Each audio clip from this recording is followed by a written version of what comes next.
अस्सलामुअलैकुम my YouTube family, कैसे हैं आप लोग? सब ठीक हैं, खैरियत से हैं?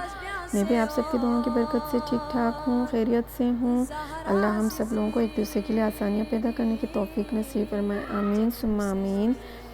आज मैं बहुत आसान और मज़ेदार हलवा बना रही हूँ। आइए शुरू करते हैं। बिस्मिल्लाहिर्रहमानिर्रहीम।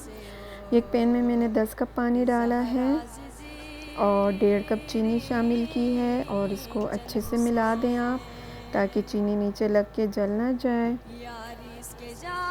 जब ये हल हो जाए चीनी, तो आप इसको बॉईल होने के लिए छोड़ दीजिए, जब तक हम अपना आटा भून लेते हैं हलवे के लिए। एक पैन में मैंने तेल डाल दिया है, आप घी और मक्खन भी डाल सकते हैं। इसको हमने हल्का सा गर्म करना है और इसमें हम 2 कप आटा शामिल करेंगे।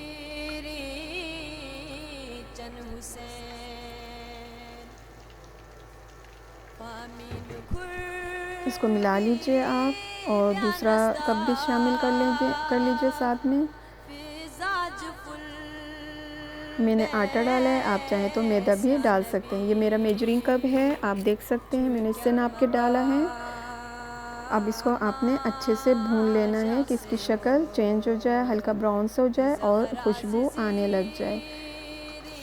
अब हमने इसमें जो पानी शीरा हमने बनाया था इसको शामिल करना है। अगर आपको पानी कम महसूस हो तो आप एक और बर्तन में भी पानी गर्म के लिए रख सकते हैं, वो इसमें शामिल कर लें अगर आपको लगे तो। नहीं तो ज़रूरत नहीं पड़ेगी इंशाल्लाह। अब इसको आपने अच्छे से भून लेना है ताकि इसकी तो सारी जो गुठलियाँ वग़ैरह हैं वो ख़त्म हो जाए और बिल्कुल ऐसे स्मूथ हो जाए। देखें अच्छे से ये स्मूथ हो गई है। इसमें मैंने 1.5 खाने का चम्मच जो है केवड़ा मिला दिया है। अगर आपको पसंद है तो शामिल कर लें, ये ऑप्शनल है। और ये कुछ मैंने खुश्क मेवे डाले हैं, ड्राई फ्रूट हैं, बादाम, पिस्ता, किशमिश, काजू, जो आपके पास हो आप डाल सकते हैं, जो आपको पसंद हो आप डाल दीजिए। और इसको हमने इतना और भूनना है कि ये बर्तन से अलग हो जाए हलवा हमारा। ये देखें, ये बिल्कुल अब अलग हो गया है, इसका पानी भी खुश्क हो गया है और ये अलग हो रहा है बर्तन से। अब इसको हम एक बाउल में निकाल लेंगे